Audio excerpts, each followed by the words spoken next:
There's a guy who wrote a book about peak performers that talks about the human condition where we need to place blame. Okay. We need to fix blame. And he says peak performers fix the problem, not the blame. Welcome to Sharpen the Spear podcast, where we help manufacturing executives command the front and win the floor. I'm Richard Walsh, creator of the Sharpened Impact methodology, and I spent decades helping leaders transform frontline teams, unlock hidden profit, and capture capacity they didn't even know they had. If you want to see where your leadership gaps are costing you and how to fix them, head over to grittolead.com and run the free Sharpened Impact Simulator today. Let's sharpen your edge and get started. And we are back on STS, Sharpen the Spear podcast, with another incredible guest. I've got Ray coming in. Man, Ray, I knew I was going to do this. Roy, R-O-Y. That's okay. Gee, I'm batting zero. Okay. One more time. Full name, Roy Cammarano. Okay, I'll get it, Roy. I'm going to make sure I get Roy right. It's not so complicated. You're not the only guy in the world who's ever gotten it wrong. I'll tell you that. Yeah, well, I'm supposed to be a professional. Now I look like a hack, but it's okay. We are gonna power through, Roy, because no one knows Roy better than Roy. So, Roy, you give us your backstory because we all know I don't know it. Okay, bring that up. Let's do it. Then we'll get into the conversation. Well, I've been blessed and lucky, and some of my good looks wear out, but where it has worn off on people. I've been the president of 5 Inc. 500 companies. I've been the president of 2 public companies. I've authored a variety of books, written a bunch of articles, and ultimately all that allows me to do is to say, today I'll do better than I did yesterday, and tomorrow I will do better than today. So, you know, we talk about what people have accomplished, and the people who have accomplished those things are very proud of it. But the reality of it is when you meet new people, the new people are into the WIIFM, what's in it for me. So that's like, great, you know, you're credible. Now what can you do for me? And how do we get to that next level? So that's where we're at. I've done incredible things. You're a Marine, and two very interesting things on that. At one point, I was looking at more than 40% of the Fortune 500 companies had Marines as their CEOs, which was an incredible statistic, only surpassed by at one point 80-some% of all C-suites in the Inc. 500 had somebody who was an ex-IBMer. So wow. I think if you get the two things together, right, a Marine and an IBMer, you're going to be the CEO of the world pretty soon. And the other thing is that, you know, my dad was in the Army, and at one point I was like, I should go into the Army. And my father laughed at me. He said, they won't let you in as a general, so chances of you going in are 0. Yeah. He knew you. Like, oh, he knew me. So, yes. Oh, that's awesome. That is awesome. Yeah, I think, man, I remember I'm thinking of my uncle. He started with IBM, I think in the 50s, early 50s, ended up becoming the assistant director of technology at NASA. No. Okay, so he's the satellite guy. He was the satellite guy, like unbelievable, you know. So there's the IBM tie-in. That's all I got. So, but that's awesome. Roy, that's a lot of accomplishment. Okay, like I'm being Captain Obvious here. Okay, but I want to kind of dive into this because it's a unique situation where the multiples. Okay, when you perform at a high level in multiple businesses, for one, they weren't the identical businesses, I assume. Right. So multiple industries. Right. So this is what's important. I always try to get this to people about business in general is it's business. Okay. Right. The what we do, the you know, the service, the product, whatever that's like, okay, that can be unique and all that. But the business, I had to learn this the hard way my first 20 years.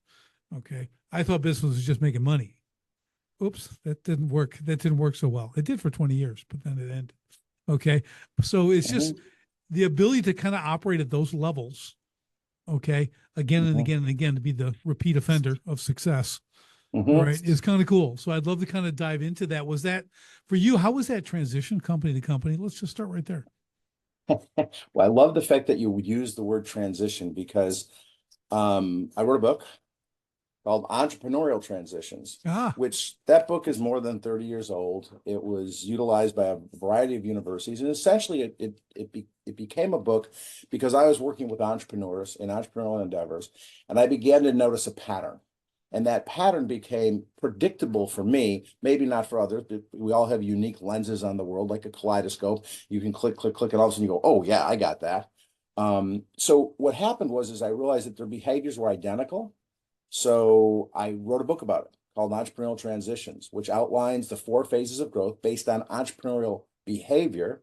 First one being entrepreneurial genius, which is where everybody's saying, woohoo, whoopee, yahoo, everything's going great. We're wonderful. It's, the organizational structure looks like it's us and customers, and there's not a lot of distinction, and it's heroes doing Herculean effort, and everybody's excited. And then the organization grows and it goes through its first transition perspective, and I deem that benevolent dictator. The founder of the business, either male or female, is benevolent. They really want everybody to do well, but they're a dictator because they don't know how to be anything else. Michael Gerber talks about that transition of working in your business to then working on your business. So when you're looking at that behavioral transition, the organizational chart looks a lot like, because you have to have structure. It says it's me, the CEO, what I do in sales, what I do in administration, what I do in operations, what I do in finance, and the people who work for me. And that lasts for a period of time. But just like a baby growing, right? The entrepreneurs, employees, they want to take on more responsibility, more accountability. Often the entrepreneurs become the roadblock because no decision can be made without the entrepreneur. So what happens is they transition into what I deem the dissociated director. And as a disassociated director, what they do is they say in the organizational chart, okay, there's me, then there's that person, that person, that person, and that person. They've completely disconnected from that. And the entrepreneur's view of delegation is abdication. mhm. So they say, okay, if you're so smart, you do it, just so that later they can come back in and be a hero on a white knight. And they come back in. So these behaviors repeat themselves. Alex Hormozi talks about this, the 6-month rule. You're going to do everything for 6 months, and then you're going to be there. It's, Groundhog Day, if you will. So something has to transition in order to change that. Now, did you have a question there? No, I'm just not in agreement. So because I did the same thing with my book, like you see these patterns, you start working with businesses and they're like, wow. And I have a little saying, they're doing all the right, wrong things. I can really help them. Yeah, they're perfectly imperfect. Yes. And it's just, I always, I always love to hear from someone else's perspective, and that like we're aligned that way, so it's not just me. And I didn't figure Right. something out some secret sauce. I just paid attention, and see most people on that hamster wheel, the golden Yeah. hamster, even if it's the golden hamster wheel, they're on it. Yeah. And I love how you describe it. Well, so I describe the first three behaviors as entrepreneurial genius, benevolent dictator, and then disassociated director. But ultimately, what we all want to be is a visionary leader, right? That's really the aspiration that people have, the inspiration that people have. They may or may not have the skills to get there yet, but it's just like any other skill. It's an acquisition of skills over time. And if you know what the acquisitions of skills are, you stand a much better chance of acquiring that. So what I like to do is I like to combine the best of the 3 components, which is be a genius, be benevolent, and be a director. And you can become a visionary leader. And if you do that correctly, if you're on this, if the organization, if you're here and the organization is here, if you do entrepreneurial genius, benevolent dictator, dissociated director, then genius, benevolent, and director means that the organization, math symbol, right, greater than, will be greater than you. But if you're too entrepreneurial, if you're too dictatorial, and you're disassociated, then you will be greater than the organization. So it becomes really important that we look at the way in which people behave, and they understand the consequences of their behavior. They understand, well, first you have to understand the outcome, right? People do things, they make a decision, they get an outcome, it's good or bad, right? If it's good, they do more. If it's bad, they usually stop, not always. But from every decision to an outcome has then a consequence. And that consequence is very often overlooked. But if the entrepreneur says, well, why do I always have to do this? And they do it over and over and over again. And then the consequence is that nobody else learns how to do it. The unintended consequence, the next one down the frame, is that they realize they don't ever have to do it. They weren't taught how to do it, and then they don't have to do it because they know you're going to do it. And then you either have an opportunity or an obstacle at the end of that. And obviously that would, if it has two negatives and a positive, it's going to be an obstacle. If it has two positives and a negative, it's going to be an opportunity. And I have this little model that I have that goes along. So when I'm working with an entrepreneur, I say, here's your decision. Tell me about the outcome. Tell me about the consequence. Tell me about the unintended consequence. Now, did they give you an opportunity or did it give you an obstacle?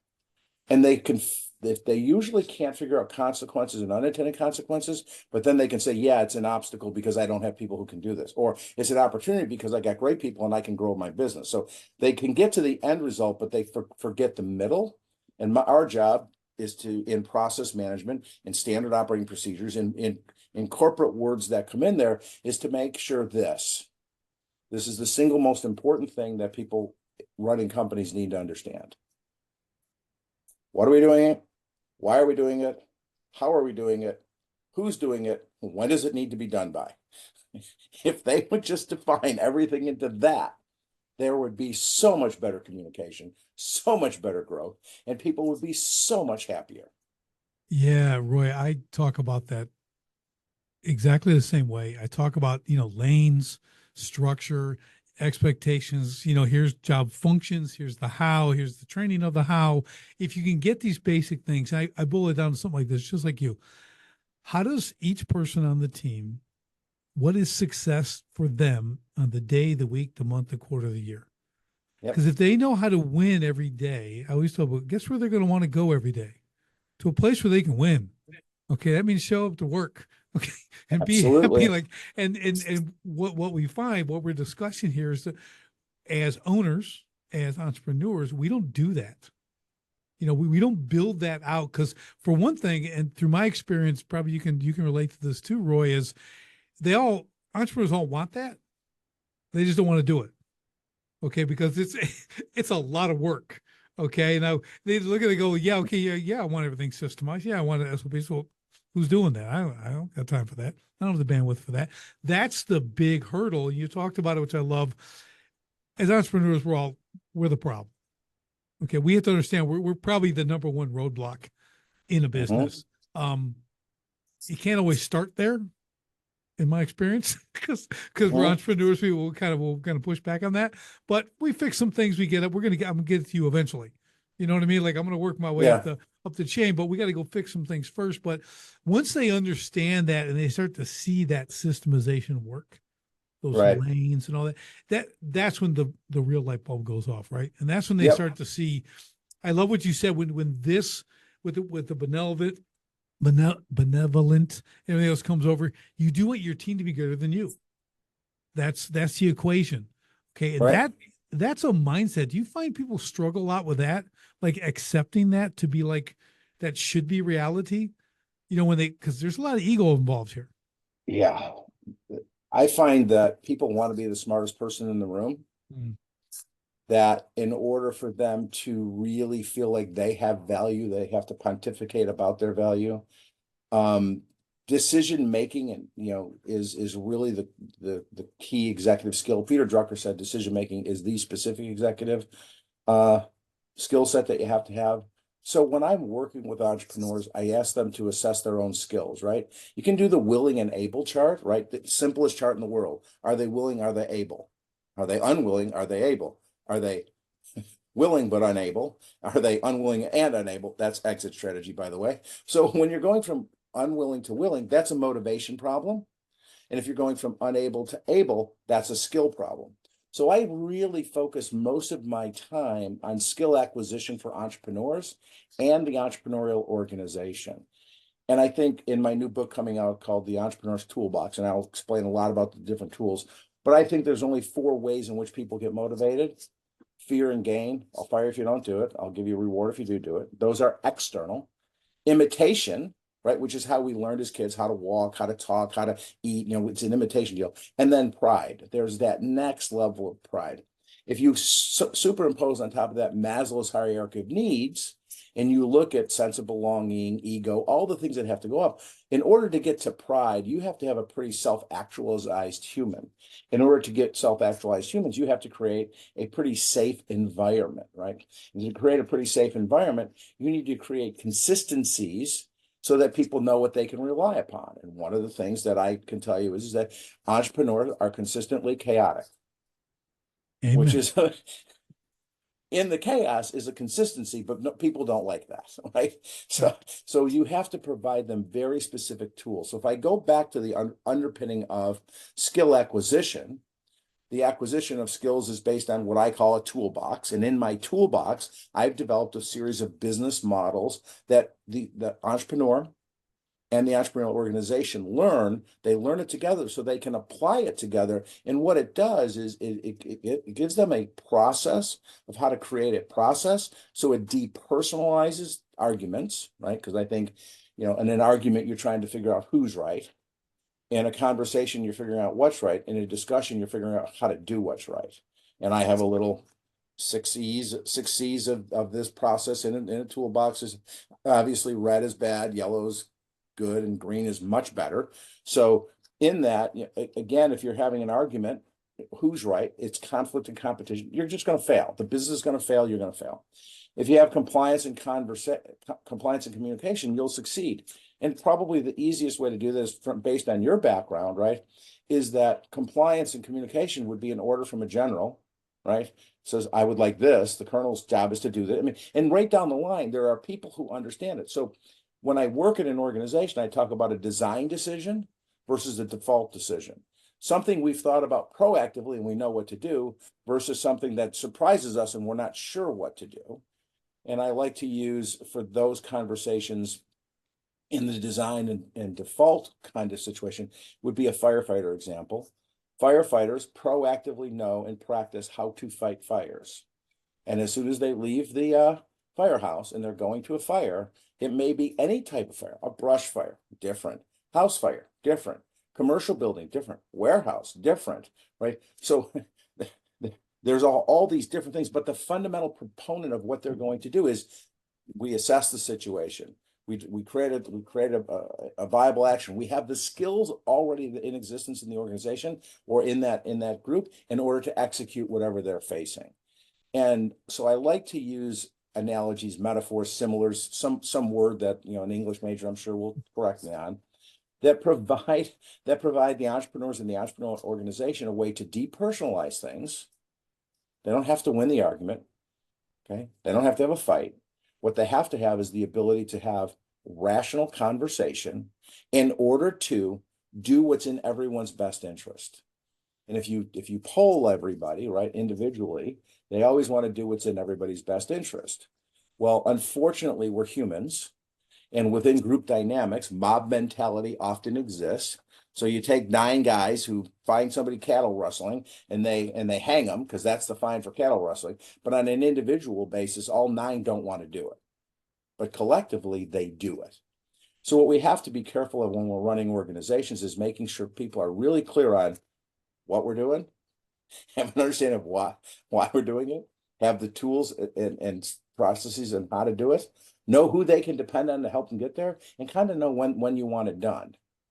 And I will continue to fall to tools because I wrote a book called The Entrepreneur's Toolbox. So, well, the great thing about that is one thing, the big takeaway here when I'm hearing you talk is the depersonalization aspect.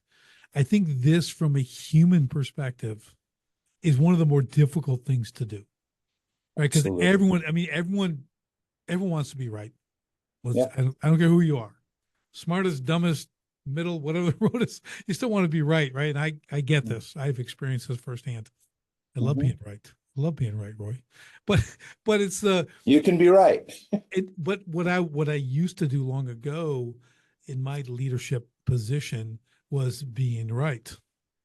And I will convince you that I'm right.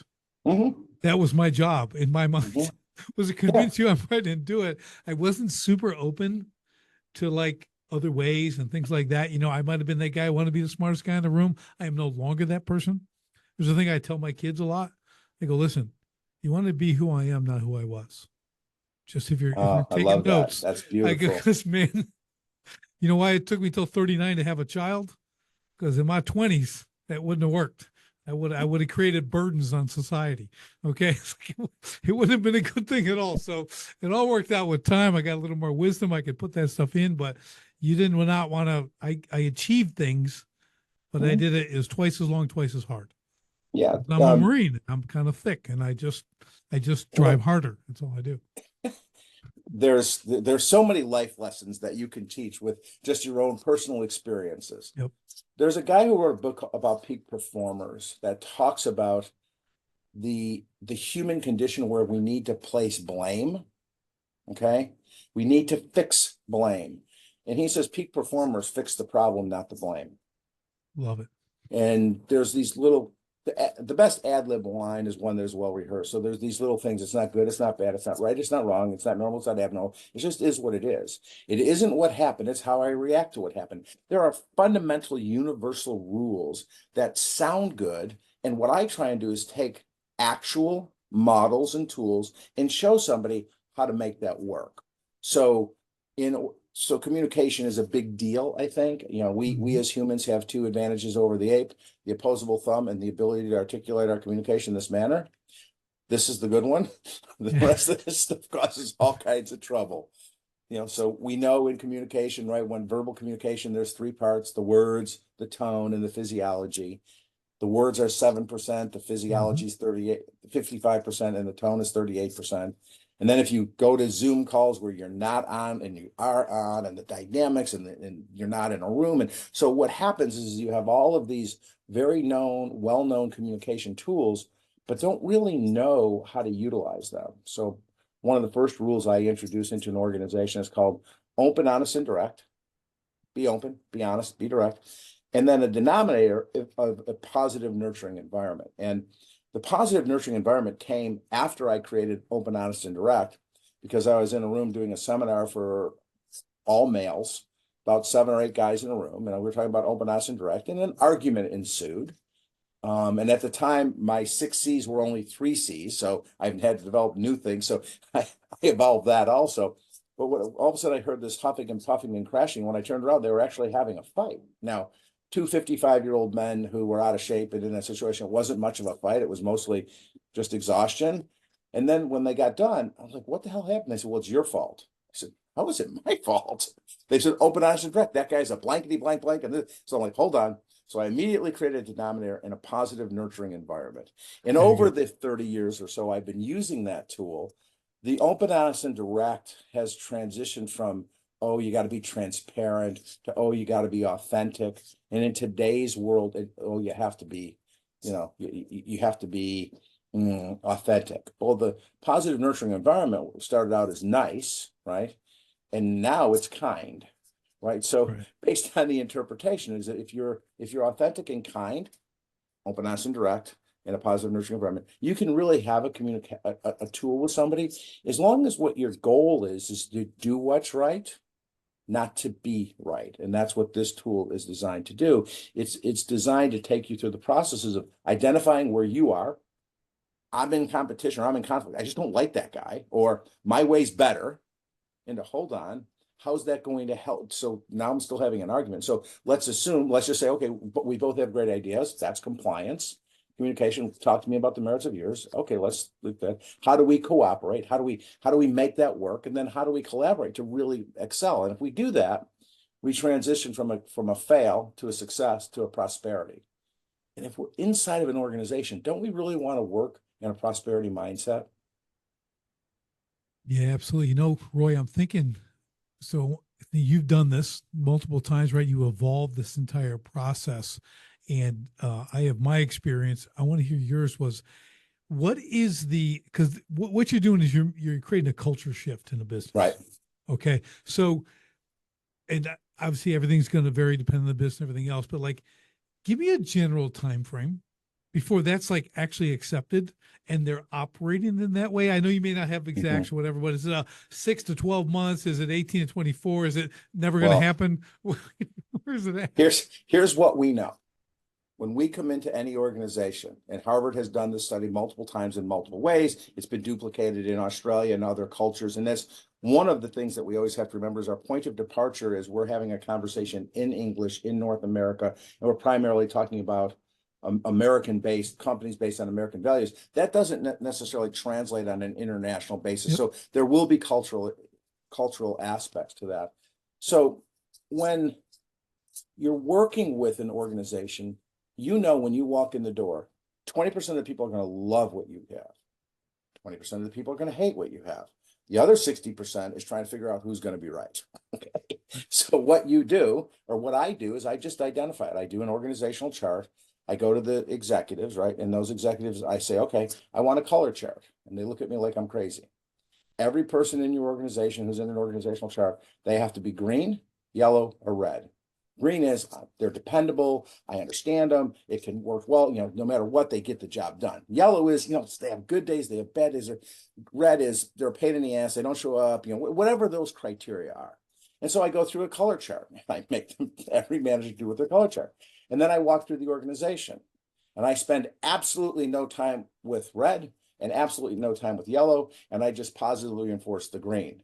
So if when you're doing that, and then you have that you're brave enough to have the conversation of only green count. So we go back to my earlier thing of motivation, fear, pride, imitation, gain to our external, right? Fear and gain to our internal, imitation and pride. What culture am I setting forward to do things with? We're going to accomplish things. We're going to be positive. We're going to do this. I have, in every organization I go into, I have 3 business rules. They're really simple in concept, right? Positive expectancy. Let's take advantage of the confirmation biases we all have. Let's do to the organization what Google does to us, which is consistently give us information that we already agree with because we've given them so much data. And let's just continue to create that positive reinforcement. So the next thing is brilliance. I, Roy Cammarano, really believe people always have a really good reason for what they're doing and what they're saying.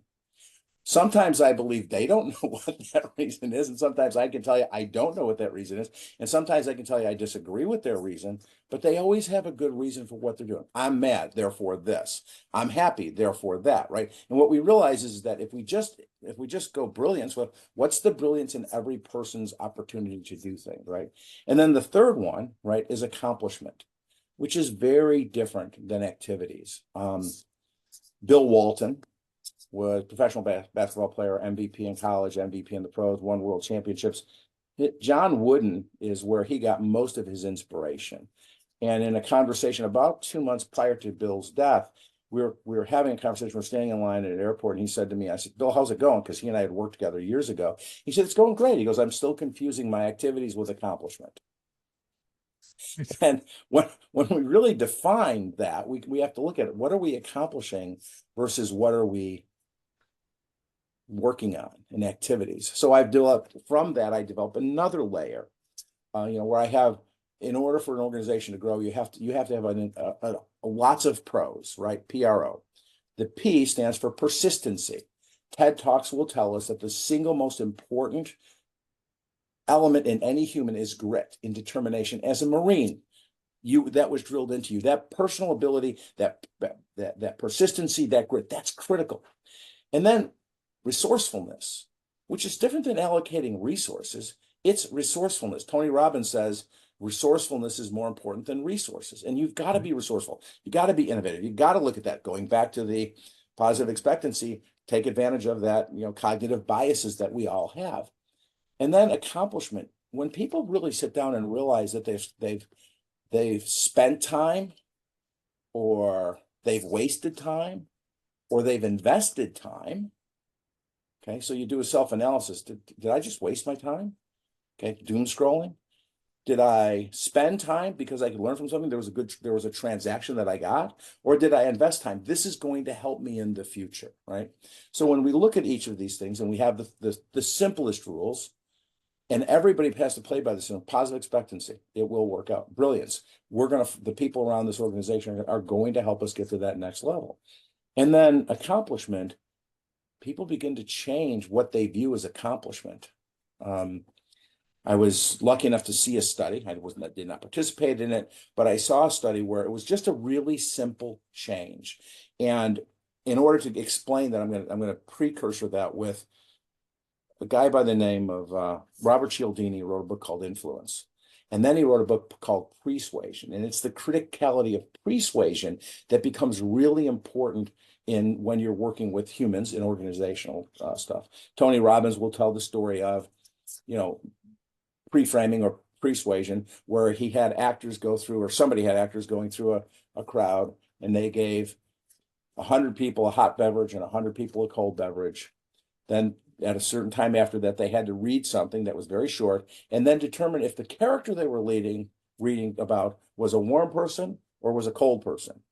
And with 80% accuracy, if you got the warm beverage, you thought they were warm. If you got the cold beverage, you thought they were cold. So in that persuasion, in that 20% are going to agree, right? In that we will have consistency in our culture because it works. We will make sure that people understand. What occurs is an organization that has to make changes, because let's face it, by the time you or I get hired, what you have is revenues to here, infrastructure support to here, and the only thing holding this up is heroes doing Herculean effort on a constant basis, where every day Band-Aid and bailing wires are, some to do this stuff. And I've been in organizations where you say, this is great, this is wonderful, how does this work? And they say, Sally.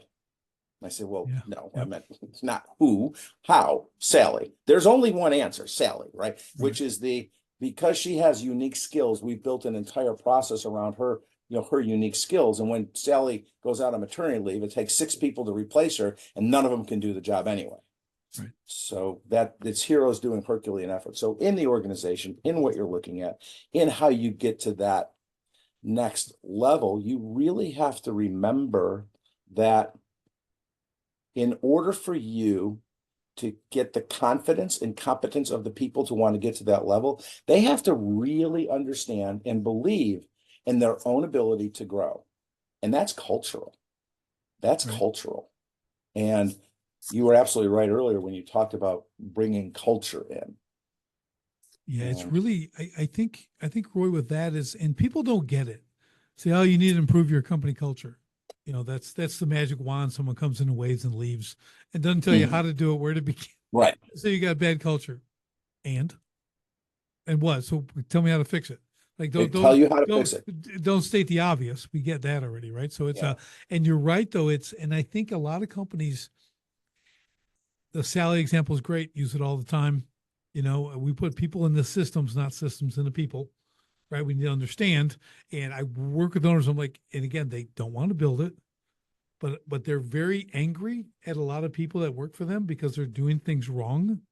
I'm like, what is right? It's this. I go, is that written down? Is that anywhere? Is there any training to this? No. I go, how could you ever yell at someone? They have no expectations. They don't know how to do anything. You just hire them and think they're going to figure it out. When you hire someone to figure something out in your business, dude, the abdicated thing is what you said earlier. That's where you add, and I see it all the time. I go, listen, if they wanted to come fix your business, they'd own a business. Okay? They're not paid to come and figure all this stuff out. You want A players? Oh, we all want A players. So, well, they aren't going to come work for you. They're not going to drop. They don't want to drop into a hot mess. How do they win? They're winners. They know how to win if there's a system they can win in. But if you haven't created that, they're never going to stay. And it's one of those patterns. That's one of the premier patterns, right? Roy, all the time. I mean, it's like, and I just like something. I give them the full list. Here's what needs to be systemized, like just for shock value. Just like, see all this? You have nothing except what you tell someone one time, and you expect them to remember everything and do it perfectly. I go, man, that's good luck with that. So I'm with you. You know what I mean? You're not empowering your team to win. You're not giving the resources. You expect them to actually be resourceful beyond measure. Right. And that's not why they're there. They're not, you didn't hire them for the resourcefulness. Right. You hired them for a skill set and to perform it. Yeah, it's amazing. So 1994, 1995, because I'm old and that just proved it. Or I'm mature, I'm experienced. Yeah, well, Inc. magazine. There too, Inc. magazine hired me to do with being sponsored by a bank to do 38 cities across the United States, a full day seminar. So people paid whatever they paid. I came in. It was based on my books and the things I was doing at the time, right? And in every one of those, I talked to between 23 and 25,000 people in that tour, which at that time you had to go to them. Now you can just, Right. click on one thing and they can come to Right. you, right? But in every one of those things, I would say, just by a show of hands, tell me how many people here need better people. And of course, everybody rose their Mhm. hands. And it was just like, oh, this is scaring me, because you're looking around and you think that the guy over there, you're going to hire from him because he did this miraculous job. Well, he's looking for the next person to replace the last person. And what we have is, we have that measurement in HR of employee turnover, and then we have employee turnover and the cost of turnover. And so I went through two issues right there. I created a tool called the STAR chart, right? Recruit, orient, train, educate, retain, right? For employees. That's also for vendors and also for customers. You recruit your customer, you orient your customer, you train your customer, you educate your customer, you retain your customer, right? Businesses exist for two reasons: the acquisition of and retention of customers. If you do that, revenues goes up. If you don't do that, revenues go down. About as simple at the fundamental level it is. But the tool of recruit, what are all the things you're doing to recruit great employees, great customers, great vendors, right? What's the orientation? Once they make that decision, how do you create, and what are all the things you do in orientation? Not at this skeptical, I mean, I'm talking, we do this with purpose and intent. And then how do you train? How does the person know what to do, when to do, how to do it, all those things there? And then education. How do they become a more viable candidate? One of the conversations I learned from IBM is that if you continue to invest in your people, they will do great things. So I want to do with people who work for me what's called resume. Every 6 months, you should be acquiring a new skill that makes you more valuable. Not because I want you to leave, because the next one is retention, because I want to be able to utilize that skill. So when you look at this, and this is where I was going to a little while ago, and I'm going to bring it all back full circle to persuasion, which is when people in an organization changed the term manager to coach, productivity went up 30%. Mhm. Job satisfaction went up. All measurable things changed dramatically. Number of days off, that kind of stuff. And what's the difference between a manager and a coach? A manager takes resources and holds people accountable to performance, right? A coach takes measurements and holds people accountable to what they want to perform at. So it's a really simple, just one term deal. So if you have managers in your organization, and I'm guilty of this, right? I have a quote that's in a bunch of magazines that says, manage your organization for what you want it to become, not for what it is, and never for what it was, right? So that's, today it's now, you have a past, if you're living in your past, you have anxiety or depression. If you're living in your future, you have anxiety. If you're living in the present, you're giving yourself a gift. Well, I want to manage my organization for what I want it to become, not for what it is, and never for what it was. And unfortunately, rear view mirrors become really important in organizations. And there's this, like, it's not supposed to be the place that you live. It's the thing that you've already passed by. So in that persuasion kind of deal, when I walk in, we talk about coaching. We talk about get to that next level. And an entire industry of coaches has shown up. Well, they Mhm. used to be called consultants. Consultant probably wasn't the best utilization of that word, right? So, but coach tends to have a pretty good. Now, I'm of the Bobby Knight era, who was throwing chairs and doing that kind of stuff. That won't fly anymore. But if you look at Nick Saban at Alabama, or all the great coaches that have really attained things, they're really different humans. Their entire job is to create an environment, culture, where people can succeed, meet and exceed their own expectations. Isn't that what we really want to join a company for? Right. Yeah, I'll tell you, Roy, I find exactly what you're saying. I mean, and the coach thing is that even when I'm training frontline leaders, I'm like, you're coaching people. You're a Yeah. coach. When you're teaching them, when they do something wrong, well, what does the coach do? You blow a play. What does the coach do? Right? He corrects it. Right Yeah. here, he give you a new play. Here's what you did. You did that wrong. Got to do this. As a trainer, I've trained a lot of people, physically, for the military, everything for sport, all this stuff. Same thing. I'm a coach. I'm extracting everything out of you, in a lot Yeah. of different ways to get your best. I don't Yeah. care if you're the best. I want your best. And that's Right. what I want. I had 80 kids on the team. Okay. Somewhere like they're there to like get a little better, have some fun. Okay. I want your best. Yes, you're not going to be in the top 5, blah, blah. Who cares? Like, I want you to know that you can throw up just as much as they're going to do when I push you. Okay. So, and Yeah. that's going to be a good feeling when we're done. Okay. Right. Because it's as hard as you could go. So that's really where the coach is. They understand limitations, they have real expectations, and they draw the best out. And if you can have that approach, like you're saying with your teams, it's amazing what they'll do for you because Mhm. people want that. They want to be challenged. And the people think they don't, they just want to show up and get a paycheck. Well, you've hired the wrong people for one, but you also don't have the people who can actually extract it from them. That's really why you're Yeah. settling for that. Yeah. The Venn diagram is one of my favorite tools, the circle that shows the next circle and shows where the intersection is. And I'm constantly having conversations about assessments and bringing people into an organization. And oftentimes you can hire a mercenary or you can hire a patriot. One is you have their head in their heart, and the other one you have their head in their wallet, right? Yeah. So if you're trying to build a great culture, you need patriots.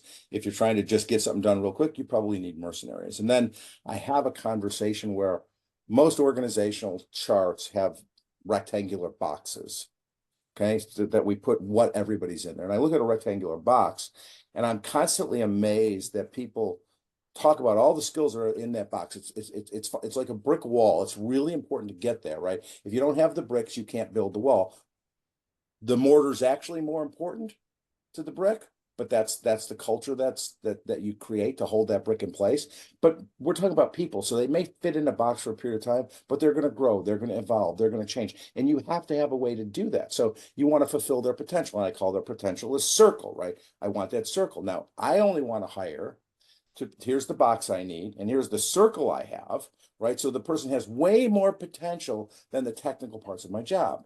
And I find that what people try to do is they say, well, here's my box, and they hire a circle. I'll train them to get to that next level. And I say, great, show me your training. Well, we don't have that yet.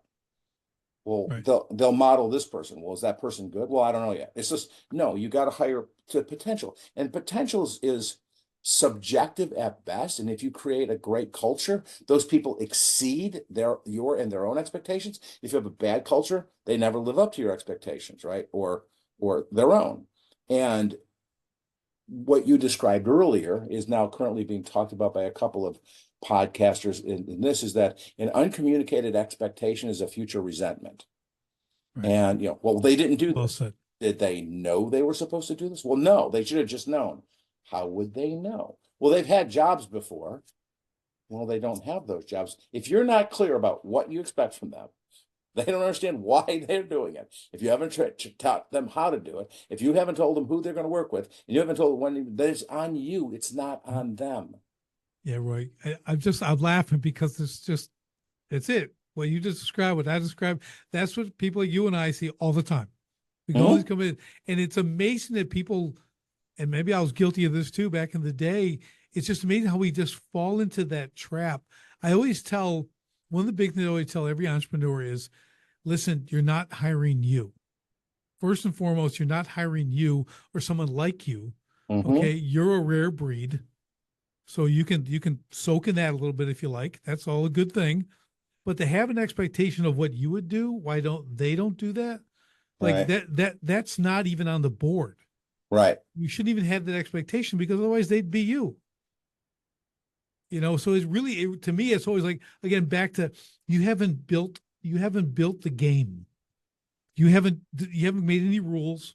You haven't created the board. They don't know where to go. It could be Monopoly, could be, Candy Cane, Candyland, or whatever it is, right? Who Yeah. cares? But everyone knows how to play that, right? 4 people can sit down and play Candyland, okay, and have a good time, get done, and not hate each other. Okay. Right. So it's like, but you haven't even done that. You haven't done the rudimentary things to make them prosper. You are absolutely right. So to finish our thought, we have the brick, right? The rectangle where people have to perform those jobs, right? And then you have the circle, their great potential, and then the star. Remember my star chart from earlier? Recruit, orient, train, educate, retain. If you're always looking to hire stars, and how you make a stars, they have to be able to do the functional jobs that you're hiring them for, right? That's the training.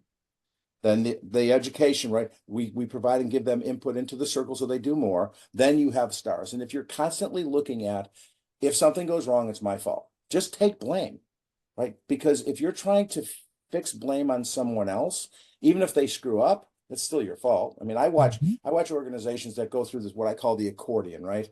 Have too many people, have too many people, it's like, no, you should have the right amount of people for the right amount of job. And if life isn't as perfect and predictable, but you got to be real careful about thinking throwing people at something is going to be the answer. And I'll tell you, as you already know, the rules have changed dramatically for the dependence on people to do certain jobs with the advent of AI. Mhm. And I made my first investment in AI in 2016 and sat on the board. It's a B2B play. It's not a B2C play, right? Mhm. And that's not Right. the kind of thing you would see in like with ChatGPT or Elon Right. Musk.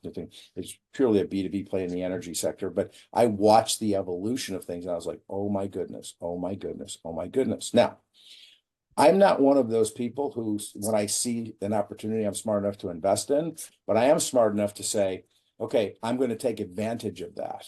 So remember earlier when I told you I was traveling the country and I would ask how many people need better people and all Right. the people would answer it. And I came to a realization then that the ability to hire good and great people is going to be very difficult, which is why I developed all of these communication tools and process tools. But I also wrote a book called Creating Do-It-Yourself Customers, which is taking the resources of how you used to train your employees and putting it back into the customers' hands in order to do that. And when that book was first written about, it was revolutionary because it was the first, you identified as like a self-checkout lane at a grocery store, Right. which is still not input because it just irritates people. I don't work here, they go in the break room, whatever it is. But in many other areas of their life where it's convenient for the customer, the technology has really made it easier. Airline reservations, banking, buying stuff, right? Mhm. I mean, we didn't get an Amazon package the other day. I got a sympathy card. Right. It's like Right. you didn't get one here. You're supposed to have one every day. Yeah, it's really, you're right. It's some of these mundane tasks, these everyday repeatable tasks. And we touched on AI a little bit, bringing that back in, that's going to replace the people doing that. But I look at that as a plus because now I can take those people and have them do really good things. Yeah. I can train them up to do way better, more important things and get rid of that stuff where they're always going to be inconsistent. They're humans. They're Hmm. always going to be inconsistent. And if you want to train your customers, which I love, okay, in all these different ways, like that's how you do it Right. because they're consistent and they have the proverbial smile on their face all the time, right? So it's utilizing those tools to actually give people a leg up, right? Because now you can elevate them. They can Yeah. do bigger things. They can make more money. They can have a greater sense of accomplishment and success in their daily work. I think that's super powerful. Spoken. Yeah. So spoken by a man who lives at effect in his life. If it's going to be, it's up to me, as opposed to a Mhm. person who lives at affect in their lives, which is, I couldn't be to work on time today because the bus was late. Well, wasn't there an earlier bus? I mean, affect, it's there's no jobs. You can hear them, right? There's Mhm. a guy who talks about being a victim or being a victor, right? And it is a way in which you live at effect or affect. You have to be, no one's coming to save you. You got to save yourself. But as people who believe in that, one of the things that we really have to understand is that there are people who will be disenfranchised, Mhm. but they've already been disenfranchised because it's their mindset, not their environment, right? Their environment exists. We have we have the twins growing up, with an alcoholic father, and one becomes successful and innovative and all that stuff. And they say, how did you do that? He goes, because of my father. And the other one's an alcoholic, is depressed, is homeless. He says, what happened? He goes, because of my father. It's not what happens, but it's what you do with what happens. And that's an internal thing, right? The toughest thing to do is to pay attention. The most difficult thing is to consistently look at yourself and have a self-assessment, right? I'm constantly amazed at myself. I'll say, now, why did I do that? And then I stop and go, hold on, I'm in control of why I did that. Let's analyze that. Let's look at my cognitive biases. Let's look at my heuristics. Let's look at my decision process. Let's look at how do I learn? How do I do that? How do I make sure I don't create myself confirmation bias all the time? So the only people I'm hanging out with are people who are nodding. And that's what happens to entrepreneurs, right? They create sycophants. So everybody's nodding. You know, it's kind of like you're driving the car, right? Everybody's nodding, but they're not. You put on the accelerator, they put on the brake. You put on the accelerator, put on the people are, they have whiplash, but you think they're agreeing with you. So in an organization as an entrepreneur, you have control over in the car analogy, the steering wheel, the gas pedal, and the brake. Make sure you know when to turn. Make sure you're accelerating correctly, utilizing the resources there. And if you have to brake, it's because you didn't plan the future as well as you needed to. Because there shouldn't be any stop signs, okay? And you get to make whatever turns you want to make. You may want to slow down to make those turns, right? It's a new innovation in a product, but we're selling this product, now we have to sell this product. We're going to make that turn. We're going to make that transition, if you will. But you don't put the foot on the brake, slam, and say, oh God, we can't do. You can't, because that's business. You have to make those transitions. So on your way home, everybody watching this, get in your car, look out in your future and say, all of these things are opportunities and obstacles. All of the spaces between all of those cars are my opportunities. Those cars in my way are obstacles. I'm going to pick a speed and I'm going to figure out a way to, through only using the accelerator, to go through these lanes and never have to put on my brake. Now, don't do it during rush hour traffic, because then it's a big pain in the butt. But sometime in the middle of the day, in whatever city you're in, look at that and begin to analyze, can I use this analogy inside my business to constantly understand, am I helping people or am I hindering people? Am I constantly figuring out ways that this will work versus ways that it won't work, right? That's the skier going down the area out of bounds, right? If they're looking at the trees or looking at the openings, they're going to hit one. You know, I can't remember the guy who said, whether you think you can or you can't, you're right. Henry Ford. Yeah. Well, it's so true, you know. And I actually drive that way, Roy. I never try to hit the brake. I'm That's like correct. anticipating, I'm seeing, I'm changing lanes. I mean, I just think that's a cool way to drive, because, you know, we're kindred spirits, because it's how it goes, and it works. I feel good, you know. So, and I love the whole aspect. It's always like we mentioned earlier about the entrepreneur being the biggest obstacle. But aside from that, it always has to start at the top.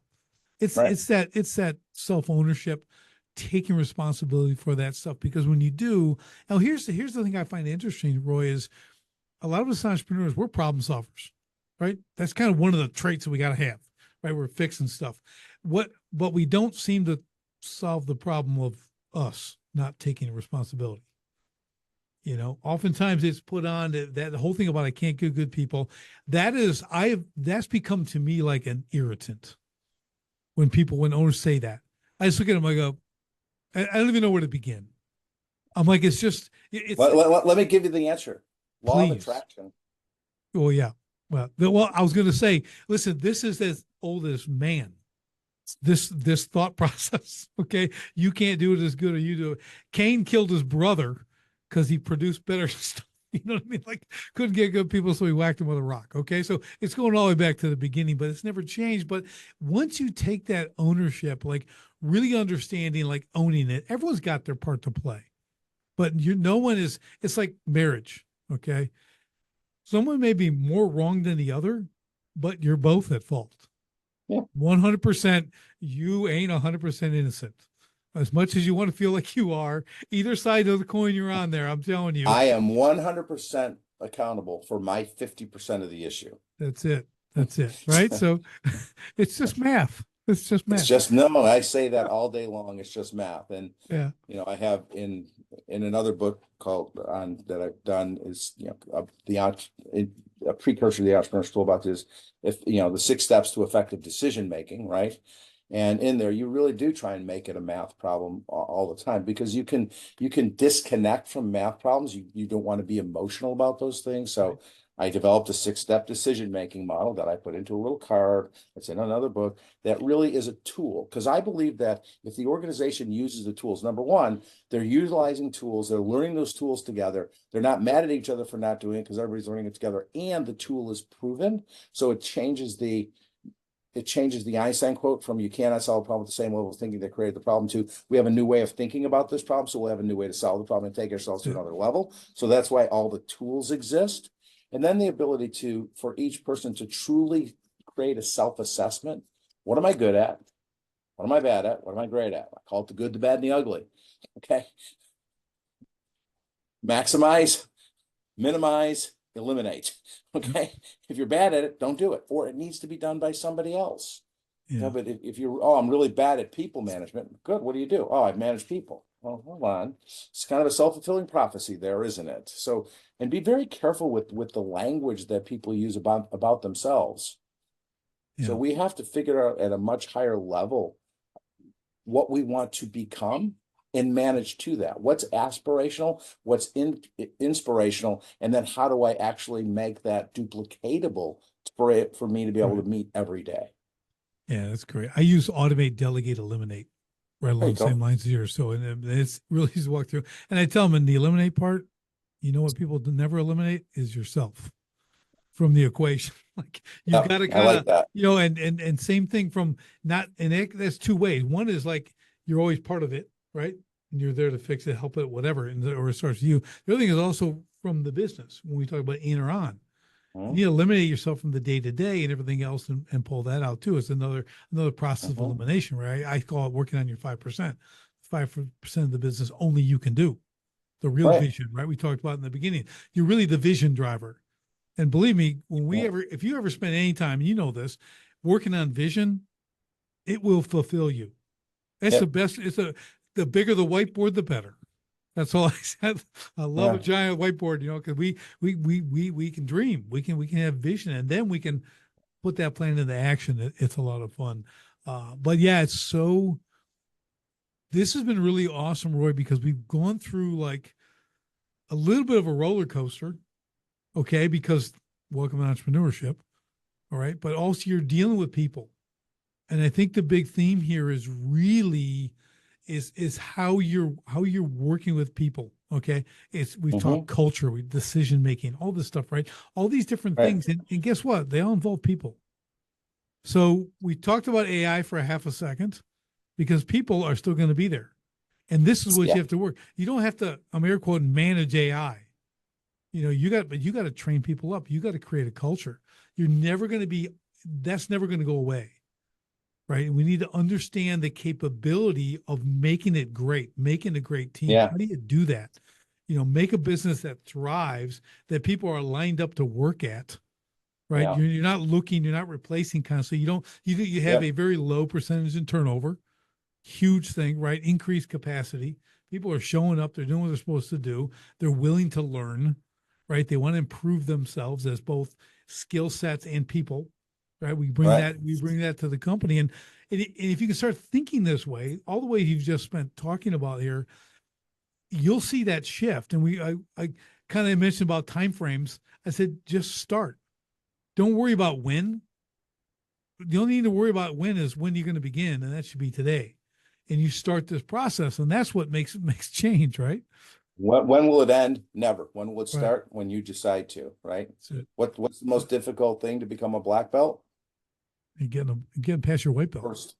The first one, the first step, right? That's right. And it's funny because in the United States, we talk culturally, right? When you get a black belt in the United States, you're considered an expert. But when you're in Asia, when you get a black belt, you're considered a serious student, right? Yes, so we have these perspectives. And one of the things I want to talk about is one of the perspectives I have, which deals with people, time, and money. Those are what people talk about in organizations, people, time, and money. And let me address that because time is a really easy one. We all have exactly the same amount of time in a quantitative measurement, 365, 50. So move time away because it's not time. It's how you utilize time. It's prioritize it. And then you look at money and you go, well, money is assets. Money is cash in the bank. Money is a computer. Money is this. But man, how did money come up? Well, that's from people. So move that to the side. So where do you spend all of your time? people, because that is the design and the development issue. Even if they're going to utilize AI, you said spend it on people so they can master AI, so they can make it a better part of their job. And what you have to do is your entire day as an executive leader and as an entrepreneur is to make the people around you better, because that will make you better too. Right. That's a great takeaway. I mean, that really sums it up, Roy, because like I said, they're not going anywhere. People aren't going anywhere as much as some people think they are. And they're not going to, we're not going all Terminator with the AI stuff and everything else. We understand these tools, and they're incredible tools. I've really fallen into AI and the usefulness. And I'm working with contractors and builders and trades guys. Like, what do they need? What they need it for their business. They don't need it to sweat pipe. Okay. They need it to like run the business part and like it serve their customers better and everything else. Cause I'll tell you, that's not their their forte. Okay. They're guys who work their hands, stuff like that. So like, man, there's a lot of this stuff you can bring in to elevate the business and prepare them to grow and scale. Right. Like it can be that assistant. It can make a difference. And I just love the whole conversation because it really does revolve around people. I love the last thing with the time. Yep. And it's always people, you don't manage time, you manage yourself in time. Right. That's the point people don't get. Like people always have enough time to do the things they want to do. That's and right. never enough time to do the things they don't want to do. That's it's right. really simple. Yes. It could not be any simpler than that. Okay. You just didn't want to do it. No, I didn't have time. If you want to do it, you'd have made the time. That's right. Because again, time is one of those things. Did you waste your time? Did you spend your time? Did you invest your time? Yeah. And when you use time as that component, and they say, well, geez, I don't want to waste my time, so I'm going to spend my time. Spending time is transactional. It's wonderful. It's a great thing. Investing time is transformational, and it's different. Right. I agree. I've learned that over time too. I learned because when you look back and you have the advantage of a little bit of wisdom and time in the game, like guys like you and I, you look back and go, you can see all the points when you invested your time. Yep. You can see the graph go up. Okay. Absolutely. And you have to take time. That's the rearview mirror thing. You're going to glance back, take a look. What'd you do? What were those? Okay. Maybe I should do that again. Okay. Cause I haven't done that in a while and I've kind of flatlined. Okay, I need to go get shook up. I need to go new challenge or whatever it is. So there's a lot of stuff to this. Okay. Correct. And as you know, and you've got multiple books on that. So how do people get a hold of your books? Where do they go? Talk to you. I mean, you're speaking to people, doing things, helping businesses, and I love it. So let's get people. Yeah, I have a website. I'm sure they can order through there. They can get them on Amazon. As we are all growing and doing things, right? I used to write in the first book I ever wrote, I used to write, there's nothing more dangerous than an executive just returned from a one-day seminar, because they have the ability to implement the stuff that they learned that day. And today I can attend 5 one-day seminars in one day. Because the online world it's been brought to me. I don't have to go to it. So in that, when people are looking to do those things, what I would tell you to do, if you want to understand my books, is just go to ChatGPT, say, well, based on everything you know about me, what should I learn from Entrepreneurial Transitions by Roy Cammarano? And then it will find my book and it will give you the things that are relevant to you. But I do have this challenge with people who are growing a business and actually have employees. And that is, if you read the first 2 chapters of my book and it's not 95% accurate to you, I will pay you $100 and you get to pick the percentage. I've been doing that for over 30 years with this book. No one has ever asked for their money. It's just one of those things because the behaviors haven't changed. The group dynamics haven't changed. The realization that you can do something about yourself if you pay attention and find ways to improve yourself is really critical. And that's what you do. That's what I do. And that's what elite people in all professions do. Because the most important investment you're going to make is the belief in your own ability. It's the only security. I have to agree. And that's a great offer. And I'm sure you'll continue on that streak of no one ever asked for the 100 because, there's a saying I always use too. I go, you can't motivate the unmotivated. Okay. So anyone who's going to purchase the book, do this kind of stuff, usually they're motivated. If you give them a book to motivate them, may not happen. If you think you're Right. going to motivate someone, I'm just, again, years of experience doesn't work. Okay. Motivate, you know who goes to motivation conferences? Motivated people. You know who buys a lot of health food and energy is healthy people who want more Yeah. energy and more health. Okay, they're the market, right? We have to understand like people have some of something that's really good. They want more of Right. that something, right? Exactly. So when you're looking at people or you're working with people, it just goes back to people again. You know, what are they a motivated individual? Right. I mean, the world there's plenty of mopes out there. Okay, they're going to get a job because they want to make $20 an hour and they're getting paid, but they just can barely get by the day. And let me give you a quick example. Using a company I was coaching, they instilled an attendance bonus. Okay, and that included showing up on time, not leaving early in the day, right, and calling in if you're sick. Pretty hard, right? Okay, if you did that when they instituted, you got $400 a month for that. Okay. Sounds great because they had guys who would call in sick and then whatever. Year and a half goes by. What does the data say? You know who got the bonus? You probably do. The same people who already showed up on time, didn't leave early, and called in when Yep. he's like, no, it didn't change any behavior. Okay, this is That's people. This it is the doesn't motivation doesn't change behavior. that's right. It's End just of like conversation. it's shocking. Yeah. Okay, just we're astounded by the data. I said, but here's the plus. When you got to cut back, you know who's got the target on their back.